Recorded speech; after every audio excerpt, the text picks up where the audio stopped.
Hello, my name is David Wall Rice, Professor of Psychology, Associate Provost, and Curator for Crown Forum at Morehouse College. In these times of question that COVID 19 presents to us, we find at Morehouse College necessary to double down on our sense of community and interconnectedness. To that end, what we've developed is Crown Forum Conversations.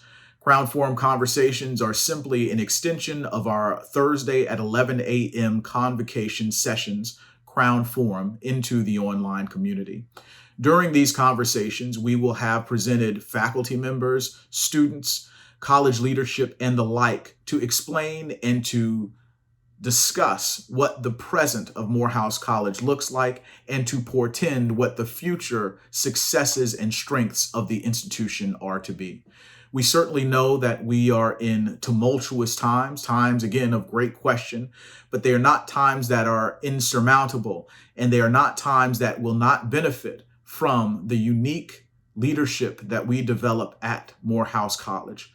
We are so very proud of our faculty, of our staff, and most importantly, of our students in this questionable time as we are committed to one another and as we are committed to the good works of seeing a future that far outshines the past that we have negotiated. We thank you so much for remaining connected to us. We look forward to being in conversation with you, and we do hope that you enjoy our Crown Forum conversations. Thank you. I'm Henry Goodgame, Vice President for External Relations and Alumni Engagement here at the college. And we wanted to take this opportunity under Dr. Thomas's leadership to find ways for the Morehouse family to connect and reconnect. Found Forum throughout the years had been the opportunity for us to do that, to bring the family together and talk about the issues, the critical issues of the day. As we know, we are very in unprecedented times. As COVID-19 crisis forces higher education into complete chaos. And we ask everyone to mute the phones, please. Community has responded as well or better than any institution that I'm at least aware of. And I say the Morehouse community because it has not simply been the Morehouse senior leadership or the Morehouse students or the Morehouse faculty, but really the entire community has come together. Our faculty almost overnight took themselves to online delivery in a very effective manner, at least that's it is so far. We've also seen a rallying of the community in terms of the emergency funds that we were able to raise to support our students who needed help evacuating the campus and finding appropriate alternative living arrangements. And we've also received tremendous support from our parents and other sections of our community. So first of all, I want to say thank you to the community. To your point about making the decisions that we made, and we made them in a very short period of time, I was reminded of a conversation I had with a student pretty early on who asked me, President Thomas, what's your guiding principle in managing in a crisis?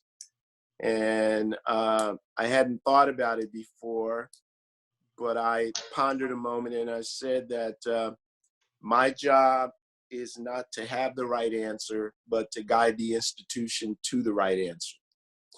And I think the approach that we took was very continuously to monitor what was in the environment in terms of knowledge about the crisis and the impact that it would have. We also, I think, came together as a leadership team at the school, the group that's called the Executive Leadership Team, as well as a group called the Emergency Management Team, which is led by Maurice Washington, and co-chaired with our chief of police, and worked very closely with our colleagues in the greater Atlanta University Center to coordinate our actions. One thing I'll say about, what I've sort of learned or had reinforced is that leadership is really about continuously learning. And as I look back on it, many of the decisions that we ultimately made when we first pondered the question of what to do, I had actually landed in a different place than we ultimately landed as an institution. And that was because I think we created a process where we brought information to the table. We allowed in many voices and perspectives, and that led us to what I think were a set of right decisions for the institution. The other, principle that I think was continually at the center of our decision making that helped us was students first, and the safety and health of our students, and then our staff and faculty and the broader community. And one example of that was my original thought was that we would make evacuating the campus optional and go to an online scenario, but students could stay on campus. But as we continually pushed at what's best for our students, what's best for our community, and learned about the virus in real time, it led us to where many institutions, most institutions came out, which was to evacuate the campus. But if you look at the timeline, we actually made our decision about that sooner than many institutions in the area. So, I think these principles of putting the students first and looking for or guiding the institution to get the right answer rather than me or any one person having the right answer was really key to what we did. The other principle was communication. And you can never communicate too much or perfectly, but one of the things I hope that the community felt was that we were communicating about our decisions in an ongoing way, even in times where we had to reverse a decision or change it. So for example, we moved up our original evacuation deadline because we weren't sure whether there was going to be a mandatory quarantine, and we had to communicate that in real time. So those are just some of the things that went into our process. So much. One second question. How did this moment actually influence your understanding of your leadership at Morehouse College? Talk a little bit about, in one perspective, it was the need to let people lead. What do I mean by that? What I mean by that is I really learned in this moment the importance of trusting the other members of the community, that if we had a clear direction, I couldn't micromanage their execution. I had to let them execute and trust them with that, and trust that, in moments where we weren't perfect, they would be open and allow us to do, a real-time review of the action and reverse it. And I think one of the reasons why we were as successful as we've been is that people were allowed to lead in this process once a decision was made and they took up their role in it. The other way that I think it's influenced my leadership is I've really become even more sure about our ability to mobilize this community when there's something that we all understand is clearly important to respond to. Because our mobilization included, not just our staff, but also our alumni association.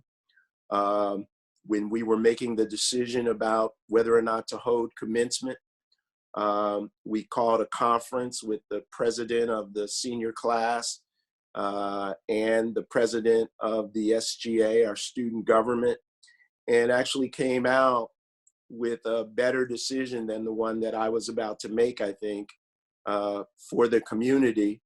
And that was really recognizing that, leadership for this college isn't just located in the office of the president or even the paid members of the executive leadership team, but even in our student body.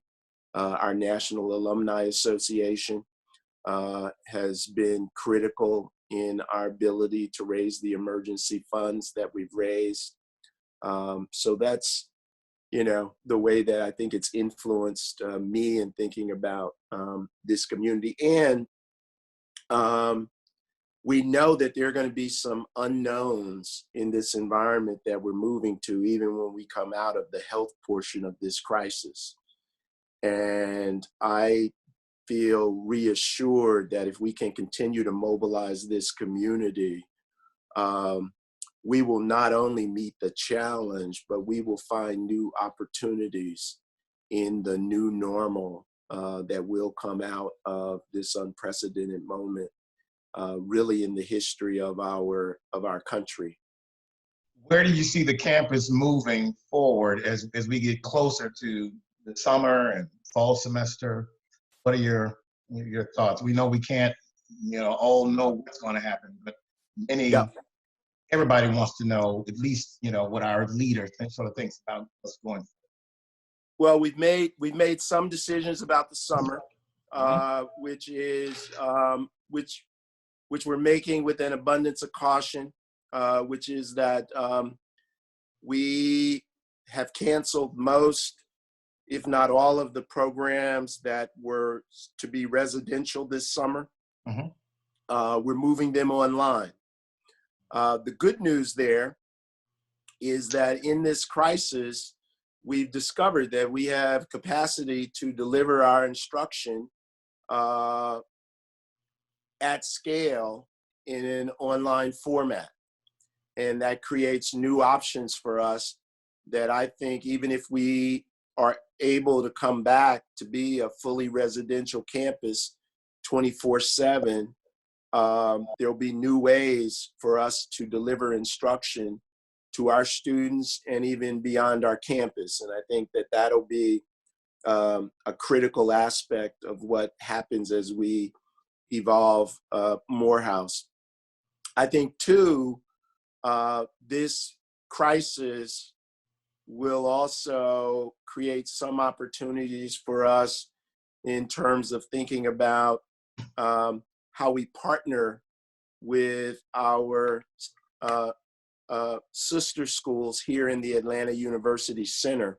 I think another, positive outcome that came out of this crisis is that the schools that make up the Atlanta University Center, Clark, Spelman, the Morehouse School of Medicine, the ITC, I think we all came together in a much more powerful way to coordinate our efforts, make sure that our students were safe, that our campuses were safe, steward our resources, gain new resources, and that'll be part of the future as we move the college forward. We are also I think, learning some things about going virtual in our admissions process. Okay. And that's going to extend our reach to populations that might not be able to visit the Morehouse campus. So in a few weeks, we're going to have Admitted Students Day virtually and online, and we haven't seen a decline in our admissions, and so we're hoping for full class this fall. If you ask me what I'm worried about, what I'm really worried about is that our economy is going to go into a recession. Mm-hmm. And that's going to have an impact on the families of our students that we can only estimate is going to be negative. And so beginning to think about how do we help them meet the challenge of the cost of the Morehouse education is one of the things that will have a powerful impact on what we look like in the future. Well, thank you for those questions and answers. One of the things that you did is to pull together, along with the other Atlanta University Center schools you just mentioned, a task force, Morehouse's task force, really sort of help to navigate through that.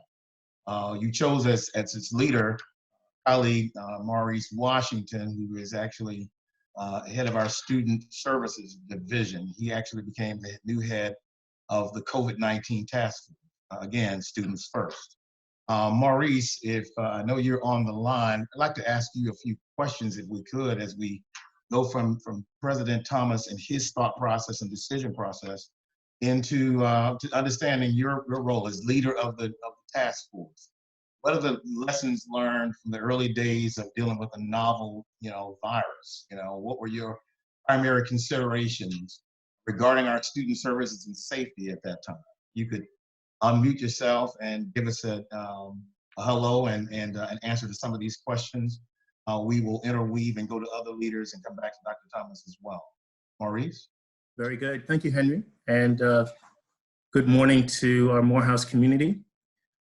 So to answer that question, I would have to say that, it brings me back to a time when I worked at another institution in New York City, and we were dealing with the 9/11 crisis. And I was very much involved with that. And, fast forward to what we were trying to do and did with the COVID-19, the things that I learned back in 9/11 and what I brought to bear in my work and moving the college and the community to being safe and healthy is about being proactive. I like to be able to provide my president, in this case, President Thomas, with information that he can make a clear and cogent decision. And so, I would have to say one of the first things that I would say I learned and I actually executed was being proactive, leading, not lagging, and making sure that I could provide the best information in order to make a decision. The other thing is gathering information and assembling resources, both fiscal and human resources. It's important to make sure that we are on top of the news, both that was coming from the CDC, that was coming from the state, as well as our government. And so that was a constant factor in making decisions, but also assembling the right people around the table. So the emergency management team is one that's always in place when there is an emergency. And so we activated the emergency management team the last week of February. And that was due to my and others thinking that we were going to have to plan and to provide the president with some information in order to make some sound decisions. We actually expanded the emergency management team to include others because the thought was we would need to try to figure out what we're going to do with the online instruction. How are we going to move upwards of 1,400 students off campus when it was spring break? And then, of course, how are we going to continue the care factor, which is at the essence of my practice at Morehouse and any place that I work. I'm a student first type of person. I'm always thinking about how our students are going to fare, not only in good times, but in some of the challenging times. So we were also thinking about how are we going to help our students who are more needy or who needed to get to their home and didn't have the wherewithal to purchase a ticket or get gas to go to California if they were going that far. And we had some of these cases. So making sure we had the right resources, both human and fiscal, and also gathering the information and using the information to make sound decisions. And then the last piece I would say is being decisive. I would like to say I pride myself on gathering enough information, being reflective on that, and then making a decision and holding to it. And so that was also something that I would say I learned and executed in this particular situation, because we met weekly and sometimes twice a week to try to figure out what would be the best way to deal with this pandemic. And in the earlier weeks, it wasn't called a pandemic.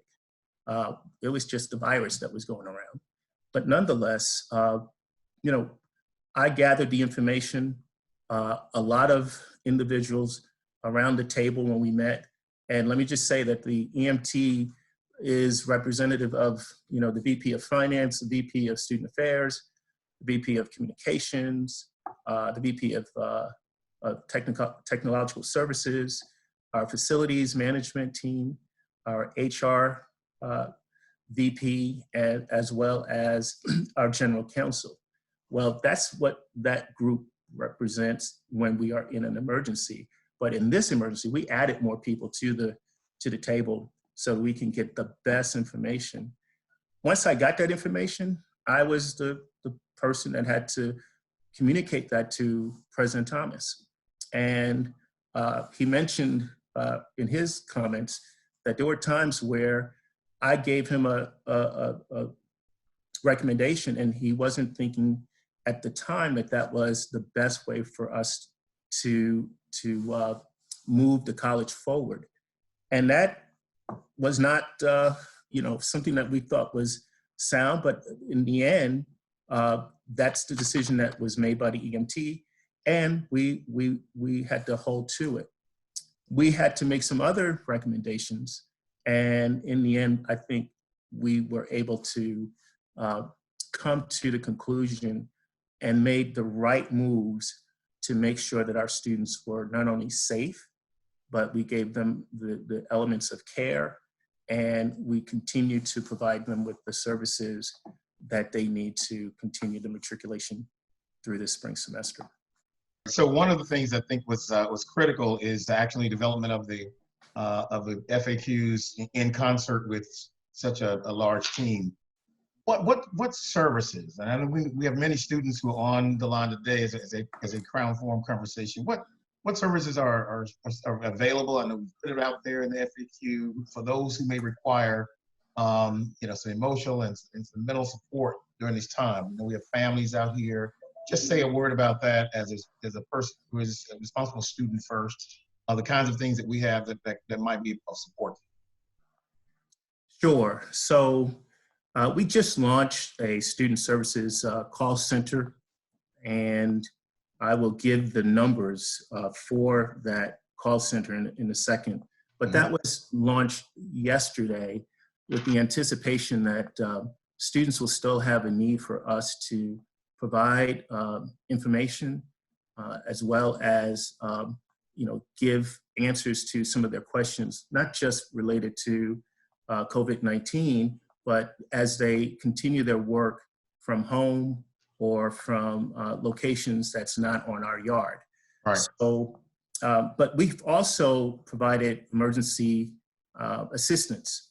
And so many of our students took advantage of the emergency assistance, which would help them with their travel arrangements, would help them with their need to connect online to continue their matriculation and to do well in class or classes. We also provided the means to help students with food, as well as helping them with rent and as well as travel to locations. But we also had some of our students who really did not have a place to go. And so we went ahead and provided lodging for those students. We have about 30 students in a hotel downtown that we felt was the best way to provide them with the services that they needed, lodging, food, the means to continue their work, as opposed to having them on campus when essentially the campus was essentially on a slower operation mode, because many of our staff and faculty were working from home. And so we thought that would be the safest place for students to be. So we've provided quite a bit of support to students, in addition to giving out computers for students who were not able to get online because they didn't have a device. There are a number of things that we continue to do as it relates to the call center. If a student has a question that's general to their being connected with us and would like to have an answer, they can call the number 470-639-0963. And that is the General Student Services hotline. It is available from 9 to 5. If a student has an issue around health and wellness and or counseling related concerns, they can call the number 470-639-0958. Again, 470-639-0958. And that is the hotline for any related issue around health, wellness, and counseling. We also will have on Tuesdays and Thursdays virtual ways to connect with students. The Counseling Center are doing virtual counseling sessions and webinars.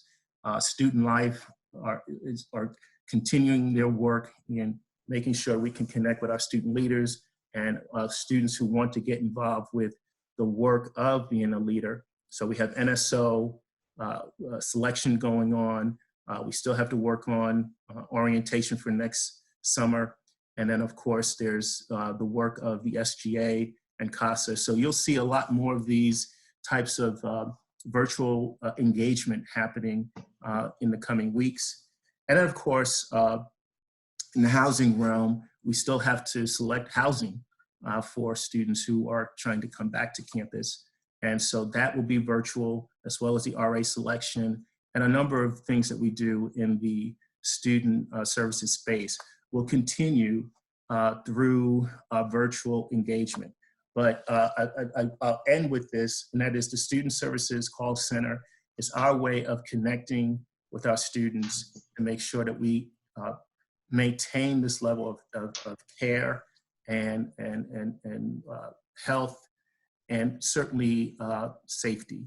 And so we want to hear your voices. We want to make sure that we can answer your questions and maintain the level of success that we want all of our students to have while they are away from Mother Morehouse.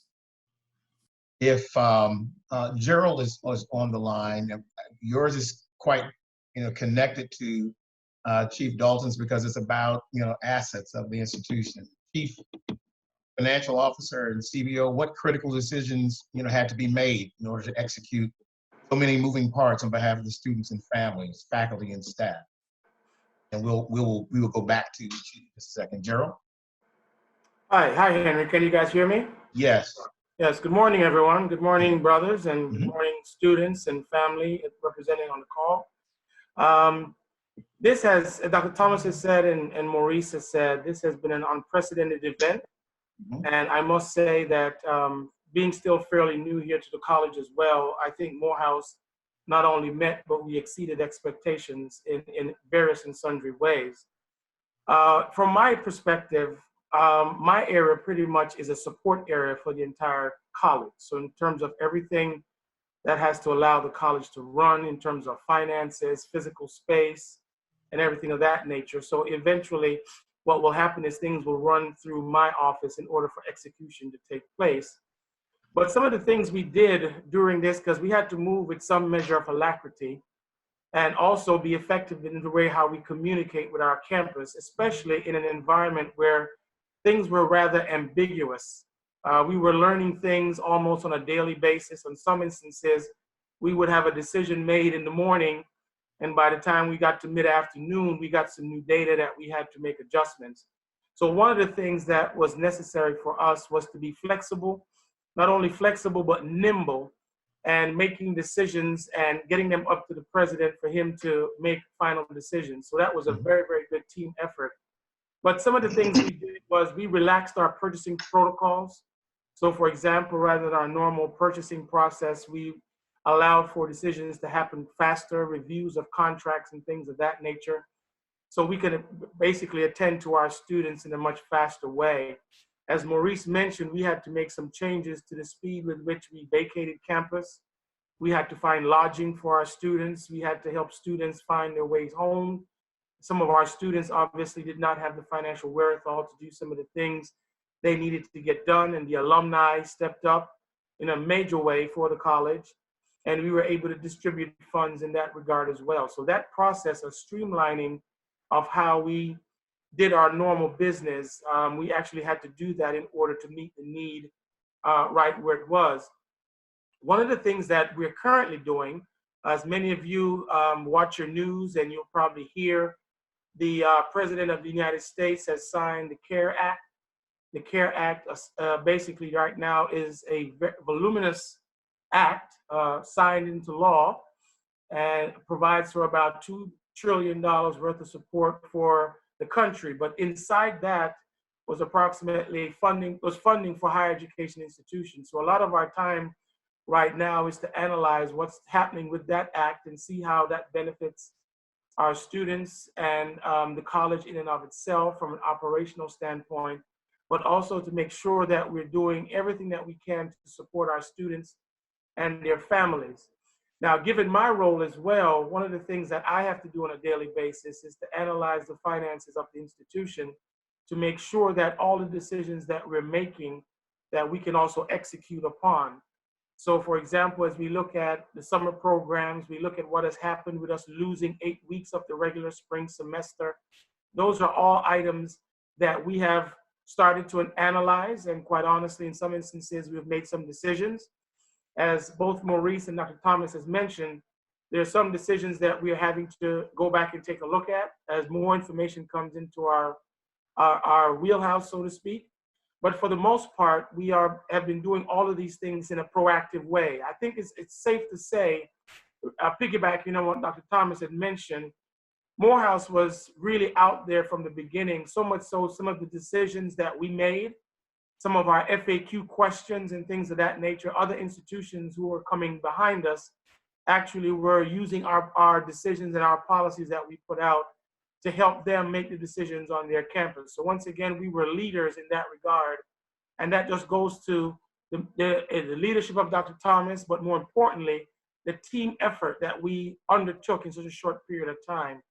What we will continue to do is to listen to our student body and their parents. I still personally take phone calls from students and parents over the last several days.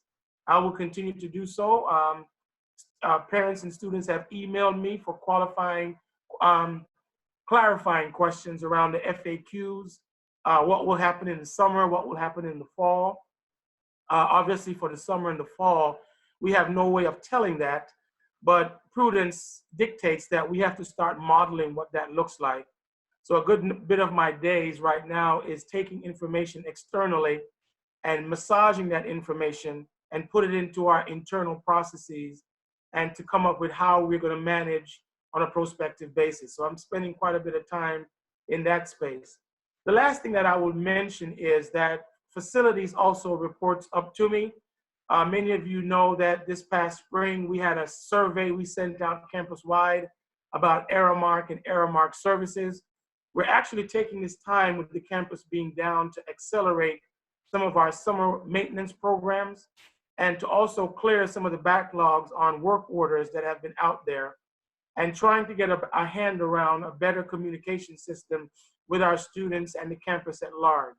So even though we are, in some ways, one can say, in a truncated mode, we're still behaving as if our students will be back in the fall, and to allow for us to give them a first-class, world-class experience upon their return without some of the challenges that we've had in the past. So we're planful, and we're also moving on several fronts to try to deliver on expectations and a experience that the students can appreciate, both virtually and both physically here on campus. Thank you, Gerald, for that. It's really important for the community to know some of the leaders that is helping us to navigate through some of the most uncharted waters you've ever been a part of. So I want to thank you for your service. Well,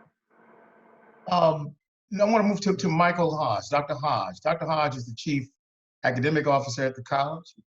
You and your team have had to make some critical decisions that impacted all students and faculty. What were your top 1 or 2 priorities that we're dealing with an unplanned, unforeseen international pandemic? I just want to get a sense of that. Dr. Hodge. Good morning, everybody, and thank you all for joining this Crown Forum this morning. Yeah, your question is very good, Henry.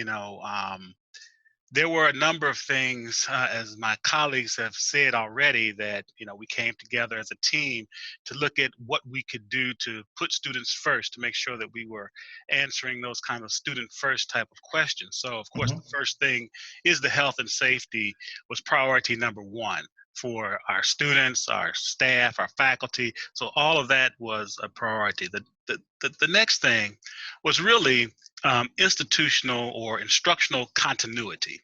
How do we how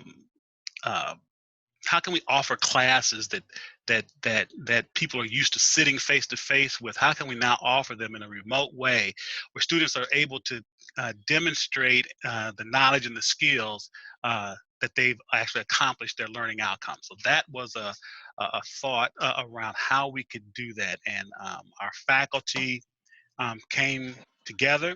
We made a decision that that we would move primarily to a synchronous type of presentation of classes, live, kind of real-time classes, to most closely kind of mirror what our expectations are and our what we're kind of used to in the classroom when we come into physical space. So we wanted to see the students. We wanted for the students to be able to see us. So that was one of the major priorities, that we needed to maintain our instructional continuity. Then, of course, we need to make sure that the faculty were ready and as prepared as possible to move to this online space, to meet our students in this kind of virtual space. So we had to get our faculty ready. So there was tremendous effort by our instructional coordinator, our online instructional coordinator, Dr. Martha Madkins. She came together with the Faculty Development, Teaching and Advising Center to develop a way in which faculty could be trained to present the online content in a way that would allow our students to show proficiency. So she met during the extended spring break week that we had to implement to give faculty an opportunity to get up to speed, and of course to allow our students to come back and get their things off campus. But during that week, faculty were able to actually meet in person at that time. And she held a number of sessions throughout that extended spring break week with faculty. It was well attended. And she held a number of online sessions as well. And she continues to do that as we move through the semester, where faculty are going into online sessions to strengthen their ability to offer the online content in a good way. So those are the things that that we had to do and do pretty quickly, and I'm proud to say we've implemented Blackboard Collaborate. It wasn't perfect. We didn't want perfect to be the enemy of the good. Sure. But we did move it, and so far, with a few glitches up front, so far it appears that everything's running well. I myself am teaching a class this semester. So I am using the technology, and students are there. We can see each other when they let me see them.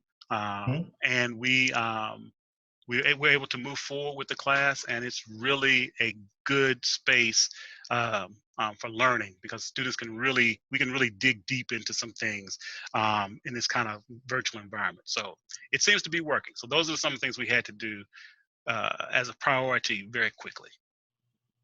Excellent.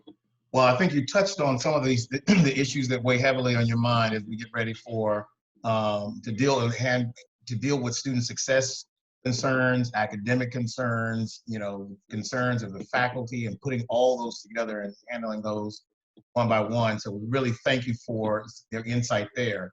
I don't know if Chief Dalton was able to get back in. I think she sent me a note that she was having some internet issues.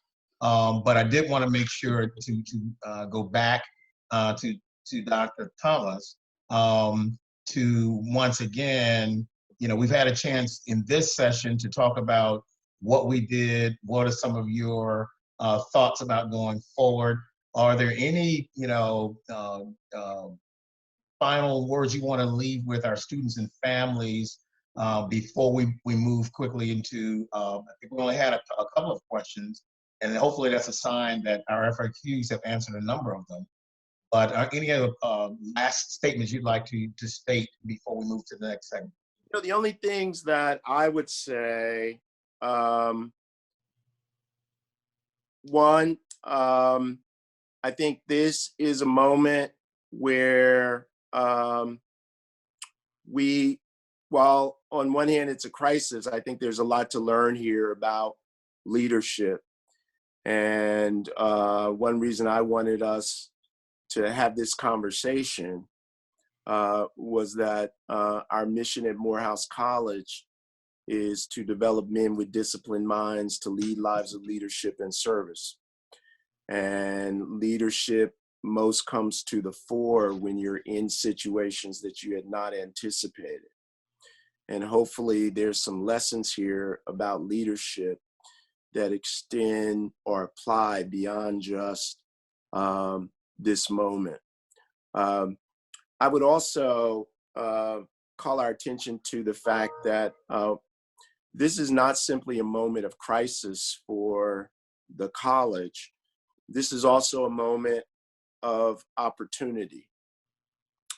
And, I think what we've done on the instructional side, we literally took this college almost overnight into the virtual environment, which is where in many ways opportunities for the future for Morehouse College lie. Mm-hmm. Not that we would ever abandon our residential model of bachelor's education, but I think we will discover ways that we can enhance that model, as well as extend ourselves into new offerings for populations that we may not now serve, because we've proven that Morehouse College can deliver its educational value at scale in a virtual environment as well. And the other thought that I have, and one reason why I wanted us to develop these Crown Forum conversations, is that even though we are not actively here on campus, the Morehouse community is still there. And we need to find ways to stay connected, to find ways to reinforce our students' ability to actually practice leadership and service wherever they are, and to remain in dialogue. And again, I think the entire community should feel proud for what we've accomplished and shown. I think we've really operationalized the soul of Morehouse College in the context of leadership and service. So those would be my sort of parting takeaways from this conversation. Well, thank you, Dr. Thomas, and thank you, colleagues, for being here for the inaugural Crown Forum conversation. We will have these every Thursday at 11 o'clock.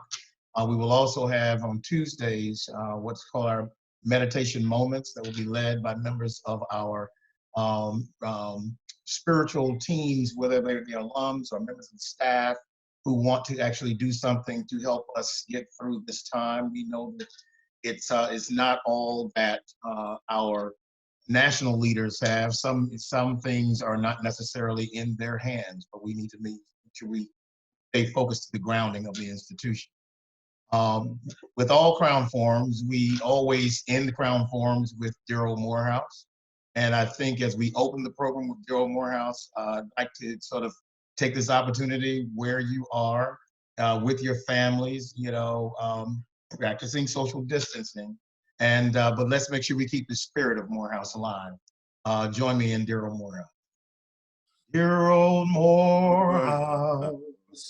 Dear old Morehouse, we have pledged our lives to thee, and will ever, yea, forever, give ourselves in loyalty, true forever. True forever, to old Morehouse may we be. Soul to bind each, son the other, into ties more brotherly. Holy Spirit, Holy Spirit, make us steadfast, honest, true. To old Morehouse and her ideals, and in all things that we do. The house.